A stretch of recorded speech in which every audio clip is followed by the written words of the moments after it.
ക്രിസ്തുയേശുവിൻ്റെ നിസ്തുല നാമത്തിൽ എല്ലാവർക്കും സ്നേഹവന്ദനം. ഇന്നത്തെ നമ്മുടെ ധ്യാനത്തിനായി വിശുദ്ധ മത്തായി എഴുതിയ സുവിശേഷം 24-ാം അധ്യായം 4 മുതൽ 14 വരെയുള്ള വാക്യങ്ങളെ അടിസ്ഥാനപ്പെടുത്തിയാണ്. മത്തായി 24 4 തൊട്ട് 14 വരെ. ആദ്യത്തെ 3 വാക്യങ്ങൾ മാത്രം വായിക്കട്ടെ.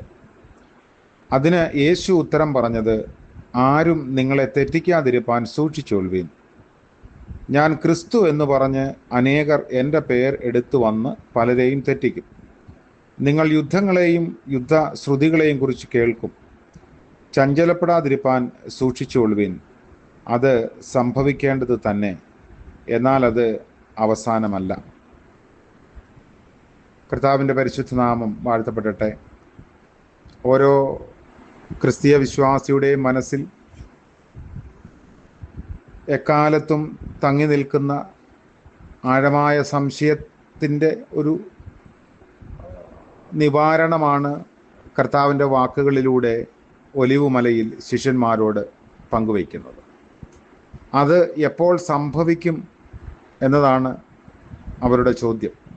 കർത്താവിൻ്റെ പ്രത്യക്ഷതയും ലോകത്തിൻ്റെ അവസാനവും ഒക്കെ എപ്പോഴാണ്? അവരുടെ 3-4 ചോദ്യങ്ങൾക്ക് കർത്താവ് നൽകുന്ന മറുപടിയാണ് 4-ാം വാക്യം മുതൽ നമ്മൾ വായിക്കുന്നത്. പല കാര്യങ്ങളുണ്ട്. ആരും നിങ്ങളെ വഴിതെറ്റിക്കാതിരിക്കാൻ സൂക്ഷിച്ചൊള്ളുവിൻ. ഇതൊരു വലിയ മുന്നറിയിപ്പാണ്. ഈ ഒരു മുന്നറിയിപ്പോടു കൂടിയാണ് യുഗാന്ത്യ പ്രഭാഷണം അതിൻ്റെ ഒരു ബോഡിയിലേക്ക് പ്രവേശിക്കുന്നത്. ചരിത്രത്തിൽ വളരെ പേര് വഴിതെറ്റിപ്പോയിട്ടുണ്ട്. ലോകാവസാനം 2012 എന്ന് പറഞ്ഞ് നമ്മുടെ ചുറ്റുവട്ടത്ത് കുറേ ക്രിസ്ത്യാനികൾ അന്ന് അതിനെക്കുറിച്ച് ദർശനം നടത്തുകയും കാത്തിരിക്കുകയും ഒക്കെ ചെയ്തു. അമേരിക്കയിലായിരുന്നു അതിൻ്റെ ഒരു പ്രഭവ കേന്ദ്രം. 2012 കഴിഞ്ഞപ്പോൾ അവർ പറഞ്ഞു 2014 ലോകാവസാനമെന്ന്. അത് വിശ്വസിക്കാൻ കുറേ ആളുകളും ഉണ്ടായിരുന്നു. പണം കൊടുത്ത് പെട്ടകത്തിൽ സീറ്റ് തരപ്പെടുത്തിയിരിക്കുന്ന പണക്കാർ അവിടെയുണ്ട്. കർത്താവ് അവരെ ഭോഷരായ പണക്കാരെന്ന് വിശേഷിപ്പിച്ചത് സംഗതമായിരിക്കുന്നു. പണമുണ്ടാക്കാൻ അവർക്കറിയാം, എന്നാൽ കാലത്തിൻ്റെ അടയാളം വിവേചിച്ചറിയാനുള്ള മനസ്സ് അവർക്കില്ല. അതുകൊണ്ടാണ് കർത്താവ് പറയുന്നത്, ആരും നിങ്ങളെ വഴി തെറ്റിക്കാതിരിപ്പാൻ സൂക്ഷിച്ചോൾവേൻ. മറ്റൊന്ന്, പലരും എൻ്റെ നാമത്തിൽ വന്ന് ക്രിസ്തു ഞാനാണ് എന്ന ക്രിസ്തുവിൻ്റെ നാമം ധരിച്ച് പല കാര്യങ്ങൾ പറയാനും ചെയ്യാനുമൊക്കെ ശ്രമിക്കും.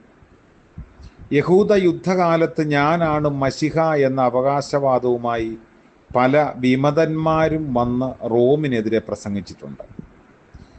എല്ലാ കാലത്തും വ്യാജ പ്രവാചകന്മാരും വ്യാജ മശീഹാമാരും പ്രത്യക്ഷപ്പെട്ടിട്ടുണ്ട്. കുറേ പേരെ വഴിതെറ്റിച്ചിട്ടുമുണ്ട്.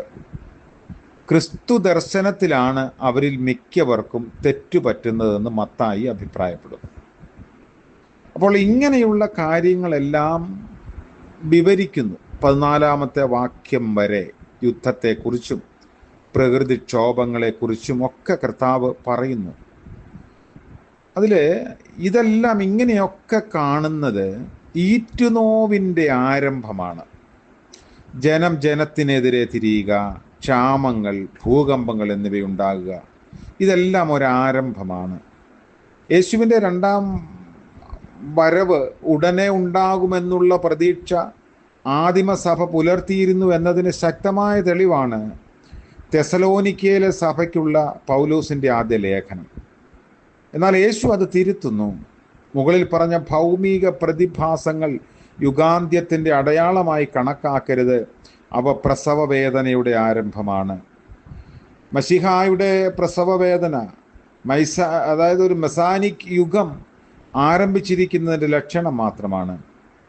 പ്രകൃതിയിലും ചരിത്രത്തിലുമുള്ള അപൂർവ സംഭവ വികാസങ്ങളാണ് മശിഹായുടെ പ്രസവവേദന എന്ന പദസന്ധി കൊണ്ട് വെളിപ്പാടാത്മകമായ ഭാഷയിൽ നമുക്ക് ഗ്രഹിക്കാൻ സാധിക്കുന്നത്. ഇനിയും അവസാനമായിട്ടില്ല. പ്രകൃതിക്ഷോഭങ്ങൾ, ക്ഷാമം, യുദ്ധം എന്നിവയൊക്കെ സംഭവിക്കുമെങ്കിലും അവസാനം അല്ലെങ്കിൽ യുഗാന്ത്യം ഇനിയും അടുത്തിട്ടില്ല. സഹനങ്ങളുടെ ആരംഭം മാത്രമാണിത്. ഭീകര ദുരിതങ്ങൾ ഉണ്ടാകുമ്പോൾ ക്രിസ്തുവിൻ്റെ ശിഷ്യർ പ്രതീക്ഷിക്കേണ്ട സംഗതികൾ ഏതൊക്കെയാണെന്ന് യേശു വെളിപ്പെടുത്തുകയാണ്. സർവ്വജനങ്ങളും നിങ്ങളെ ദ്വേഷിക്കും.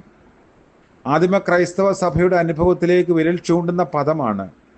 അവരെ മറ്റെല്ലാവരും ദ്വേഷിച്ചു. പരസ്പരം ദ്വേഷിക്കുമെന്നത് സഭയിലെ ഈ ഇടത്തൂടുകളെ സൂചിപ്പിക്കാനാവാം. രണ്ടാമത് പറഞ്ഞ പീഡനത്തിന് ഏൽപ്പിച്ചു കൊടുക്കും. ക്രിസ്ത്യാനികളെ യഹൂദ മത നേതാക്കളും റോമൻ ഭരണാധികാരികളുമാണ് ആദ്യമായി പീഡനത്തിന് ഏൽപ്പിച്ചു കൊടുത്തത്. മൂന്നാമത് പറയുന്ന അവസാനം വരെ സഹിച്ചു നിൽക്കുന്നവർ. ഇവിടെ അവസാനം കൊണ്ട് ഉദ്ദേശിക്കുന്നത് സമയത്തിൻ്റെ പൂർണ്ണതയല്ല, സഹനത്തിൻ്റെ പൂർണ്ണതയാണ്. മതമർദ്ദനത്തെക്കാൾ സഭകളിലെ ഭിന്നിപ്പാണ് മത്തായി രേഖപ്പെടുത്തുക. പരസ്പരം പീഡനത്തിന് ഏൽപ്പിച്ചു കൊടുക്കുക, വധിക്കുക, വിശ്വാസം ഉപേക്ഷിക്കുക, പരസ്പരം ഒറ്റിക്കൊടുക്കുക, വ്യാജ പ്രവാചകന്മാർ പ്രത്യക്ഷപ്പെടുക, സ്നേഹം തണുത്തുറഞ്ഞു പോകുക എന്നീ വിശദാംശങ്ങളെല്ലാം കർത്താവ് നൽകുന്ന മറുപടിയിലുണ്ട്.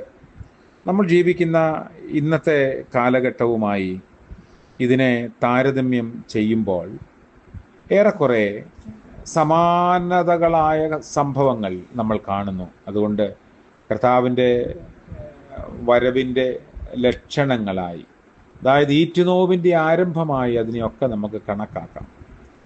എന്നാൽ എപ്പോഴാണ് കർത്താവ് വരുന്നത് എന്ന് ഇതിൻ്റെ അവസാന ഭാഗത്ത് രേഖപ്പെടുത്തുന്നു. അടുത്ത ധ്യാനത്തിൽ നമുക്കത് പങ്കുവയ്ക്കാം. നമ്മൾ കാത്തിരിക്കുന്ന സമൂഹമാണ്. കാത്തിരിപ്പ് പ്രത്യാശയുടെയും ധൈര്യത്തിൻ്റെയും ഒരു വലിയ അനുഭവം നമ്മളിൽ ഉളവാക്കും. അങ്ങനെ ആയിരിക്കാൻ, വിശ്വസിക്കാൻ ദൈവം നമ്മളെ സഹായിക്കട്ടെ. പ്രാർത്ഥിക്കാം. കാരുണ്യവാനായ കർത്താവേ, അവിടുന്ന് ഞങ്ങൾക്ക് വേണ്ടി ഭൂമിയിൽ വന്നുവെന്നും ഞങ്ങൾക്ക് വേണ്ടി ജീവിച്ചുവെന്നും ഞങ്ങൾക്ക് വേണ്ടി മരിച്ചുവെന്നും ഞങ്ങൾ ഏറ്റുപറയുകയും വിശ്വസിക്കുകയും ചെയ്യുമ്പോൾ അങ്ങയുടെ വാഗ്ദത്ത പ്രകാരം വീണ്ടും വരുമെന്നുള്ള ഉറപ്പോടെ കാത്തിരിക്കാനുള്ള കൃപ നൽകണമെന്ന് പ്രാർത്ഥിക്കുന്നു. ഞങ്ങളുടെ വിശ്വാസത്തിൻ്റെ അടിസ്ഥാനത്തെ സ്ഥിരപ്പെടുത്തുവാനും അതിൽ നിലനിൽപ്പാനും സഹായിക്കണമേ. ഇന്ന് പകൽക്കാലം ഞങ്ങളുടെ ജീവിതത്തിൻ്റെ എല്ലാ ക്രമങ്ങളിലും കർത്താവിൻ്റെ കരുണ കൂടെ ഇരിക്കണമേ. ആലോചന നൽകണമേ. മാർഗനിർദ്ദേശം കർത്താവെ അവിടുന്ന് വചനത്തിലൂടെ ഞങ്ങൾക്ക് നൽകണമെന്ന് പ്രാർത്ഥിക്കുന്നു. പ്രഭാതം മുതൽ പ്രദോഷം വരെ അവിടുത്തെ കൃപയിൽ ആശ്രയിക്കുന്നു. ഒരു ആഴ്ചയുടെ അവസാന ദിനമായ ശനിയാഴ്ച കാണാൻ ഞങ്ങളെ അനുവദിച്ചു. കഴിഞ്ഞ ഒരാഴ്ച ലഭിച്ച എല്ലാ കൃപകൾക്കായും നടത്തിപ്പിനായും സ്തോത്രം. യേശു മശീഹയുടെ നാമത്തിൽ പ്രാർത്ഥിക്കുന്നു. കൃപയോടെ കേൾക്കുമാറാകണമേ. ആമേൻ. ത്രിയേക ദൈവത്തിൻ്റെ കൃപയും അനുഗ്രഹവും നമ്മോടുകൂടെ എന്നും എന്നേക്കും ഉണ്ടായിരിക്കുമാറാകട്ടെ. ആമേൻ.